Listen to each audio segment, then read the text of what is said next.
position in terms of natural rights philosophy, classical republicanism, or your own ideas? Begin. Before being executed for spying on the British, Nathan Hale stood on the gallows and said, "I only regret that I have but one life to lose for my country."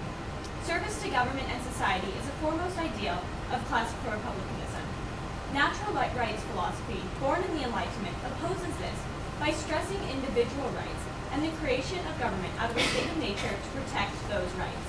While the founders managed to blend natural rights and classical republicanism, these two schools of thought fundamentally diverge. Classical republicanism fervently emphasizes the community before the individual. In contrast, natural rights philosophy stresses individual liberties more than duty to government. Zappos CEO Tony Hsieh exemplified the merging of the two philosophies by moving his company's headquarters to downtown Las Vegas in an attempt to create a more community-minded city, as well as to establish a profitable business area. Thomas Hobbes' theory of a social contract, formed to protect individuals from the state of war of every man against every man, differs from the classical republican ideal of communities formed for a better community life. The classical republican ideal of civic virtue and sacrifice for the common good reflected in John F. Kennedy's 1961 inaugural address. Ask not what you can do for your country, what you can do for your country. Ask not what your country can do for you. Ask what you can do for your country. Contrast John Locke's natural rights ideal that individuals form a government to protect their own personal rights. Classical republicanism and natural rights are bridged through Alexis de Tocqueville's theory of enlightened self-interest, in which one sacrifices a portion of their time and property to the welfare of the state, which will benefit in them in return. However, the two should not be permanently reconciled, because the constant shift of balance is a sliding scale between the two extremes. This allows the differences between them to serve as fundamental checks on our government, which would disappear with permanent reconciliation. Full body scanners in airport security support the classical republican ideal of public safety above individual rights, such as protection against unlawful search and seizure in the Fourth Amendment. The Brianna law is being proposed in the Nevada state legislature and would mandate DNA samples be taken upon arrest.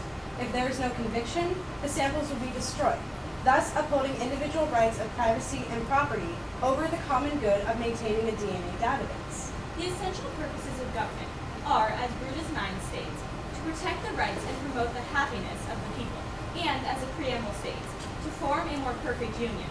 This requires the government to maintain order among the people, but with the least infringement of their rights. Cicero once said that a nation cannot survive treason from within. Thus, it must ensure domestic tranquility and maintain long-term stability. Our government has endured because of its flexibility in times of social change, as with the 13th Amendment and the awaited decision over the Defense of Marriage Act in Windsor v. United States. The facade of stability in Tunisia was shattered when youth protested their 30% unemployment rate and the poor economics of the country. If any government is to be a perpetual one, it must also secure the blessings of liberty by preserving the people's inalienable rights and upholding rule of law. As John Locke believed, the end of law is not to abolish or to restrain, but to preserve and enlarge freedom. Individuals' rights are protected through the judiciary. Texas versus Johnson protected the right to free expression by allowing the burning of the American flag. Rule of law protects the people from arbitrary government intervention, as with Miranda rights established in Miranda versus Arizona. According to civil rights activist Barbara Jordan, a nation is formed by the willingness of each of us to share in the responsibility for upholding the common good. The purposes of government can only be obtained through a flexible compromise of natural rights and classical republicanism, the consent of the governed, and the active participation and contribution of all citizens. Thank you. Thank you. Given the cases and quotes at the end, I believe you are, my question would be, how do you reconcile those ideas with the Patriot Act?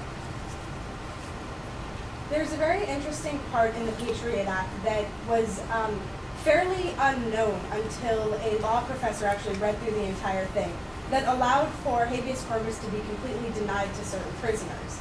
And this is a very big issue that goes against the natural rights idea that you have a right to know what you're being charged for.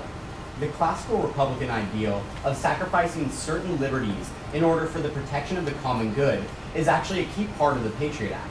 And our lawmakers believed, when instituting this act, that sacrificing some people's rights to habeas corpus temporarily is actually net better for the common good than it would be if we just allow these criminals to run free. Thank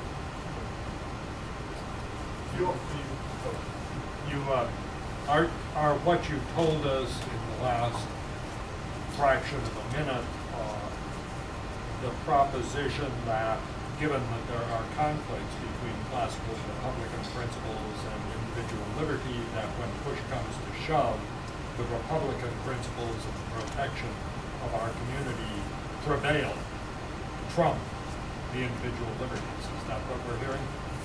Absolutely. As a government, the government has an obligation to protect individuals. And when we enter into a social contract with our government, that's what we are agreeing to. And entering into a government like that is one of the best privileges that we have as American citizens, as long as they are protecting our rights and protecting us from foreign threats. This is certainly not always the case. It is a sliding scale. So in some instances, individual rights will be preserved over protecting the common good. For example, in Colorado, they just passed a referendum to legalize recreational marijuana. Now, this could be a threat to the general welfare of the citizens, yet the individual rights were upheld in their ability to go out and participate in this recreation. Thomas Hobbes in his Leviathan said that we create a government to check the people, to check the masses of people that are in a state of war, man against every man.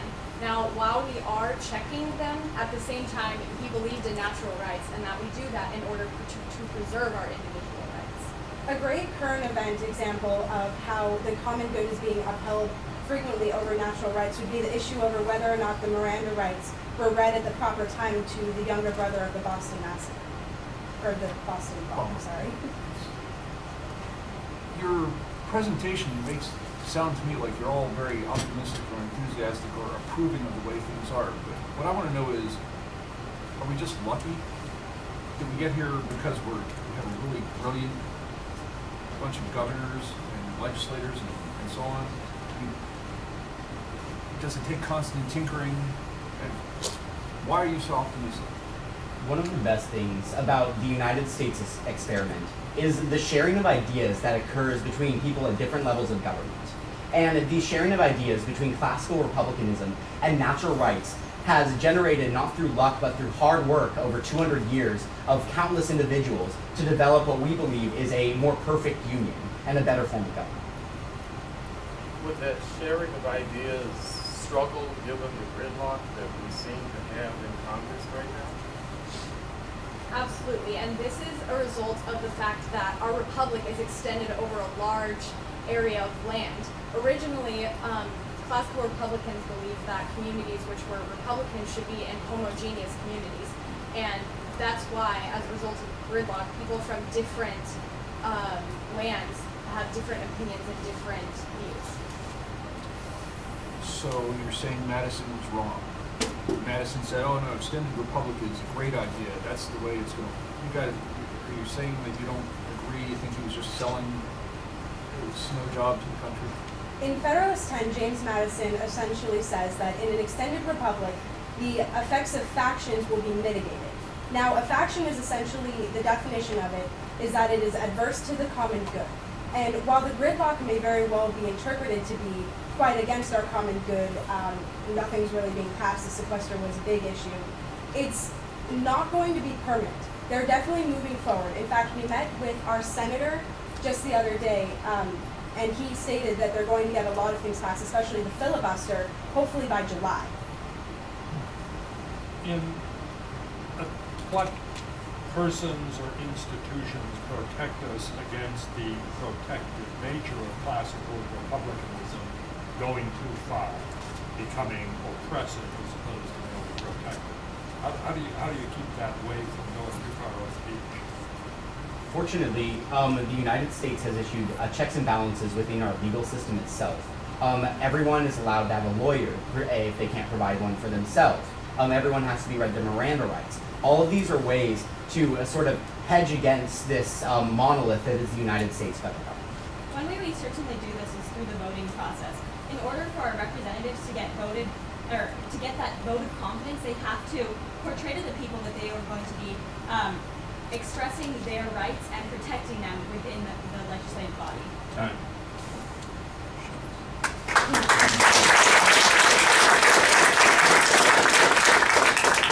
That's my least favorite word. What? Fine. Sorry. As you can obviously tell, there was a lot more that we would like to have heard from you. And part of the reason for that is it was a very enjoyable exchange. Personally, there were a number of pieces of this that I would just cite because you'll have to do some more competing. Love the local business example in Las Vegas. Just the fact that these things are not some theoretical concepts that we just come here and just show we can talk about, but in fact it has something to do with our daily lives and our communities, is one of the things that I worry that people miss sometimes. You did a good job. I really love that. And the second thing, so that I can be quiet, that is, I like the fact that you talked about other cases that built up the ideas. One thing I do want to tell you, I get just a thrill when I come here and I see the enthusiasm of young people in talking about the government and the fact that, we've messed up at times in this country, but we are trying. And it is because of people like you that I think, we'll keep it up and we might get it right one day. You did a wonderful job.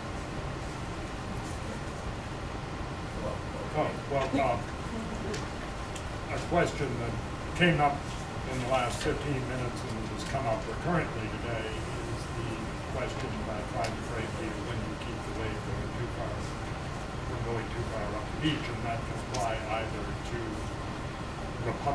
classical Republican protection of our interests or to individual liberty. And that is a question you want to consider going forward, not simply as students, participants of this program, but as citizens, because I think it's fair to say that no system predicated entirely on one extreme or on the other has ever worked.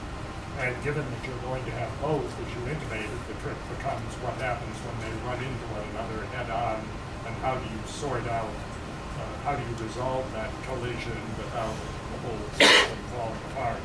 I agree entirely that the use of the business in Las Vegas was a good example, because it is easy to get, especially reading about people who wrote things hundreds of years ago, perhaps thousands of years ago, it's easy to get lost in the abstract and forget that these decisions are not simply matters of politics and constitutional principles, but ones that affect us in a variety of ways every day of our lives. Thank you very much. Good job. I just have to reiterate that I really hate it when we have to stop, because the enjoyment for me is the exchange after the presentation. Presentations are good, but when you answer, you weren't just reading from cue cards. You were really conversing, and that can go on all day if only we could.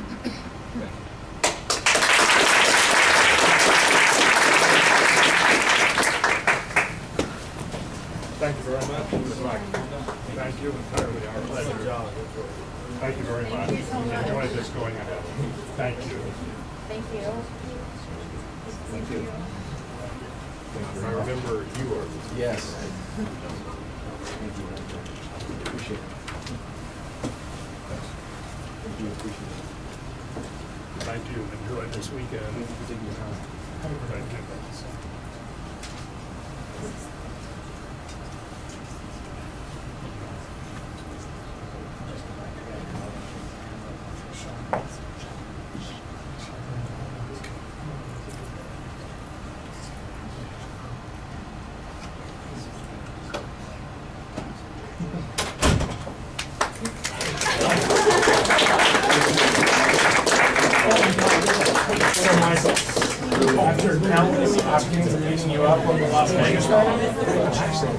I was thinking about it. Like a baby. I was like, no referral. You're